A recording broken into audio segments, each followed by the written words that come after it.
Graphic design fundamentals are the building blocks of creating eye-catching visuals. First up, color theory. Understanding how colors interact can set the mood and grab attention. Next, typography plays a huge role. Choosing the right font can make or break a design.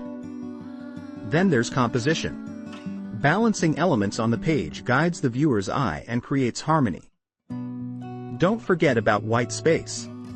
It's not just empty space. It helps to emphasize important elements and improve readability. Also, consider contrast. Using different colors, sizes, and shapes can make elements pop and enhance visual interest. Lastly, always keep the target audience in mind. Designs should resonate with them and convey the intended message. Mastering these fundamentals can elevate any design project, making it not just good, but great. So, whether it's for a logo, poster, or social media post, these basics are essential for every aspiring graphic designer.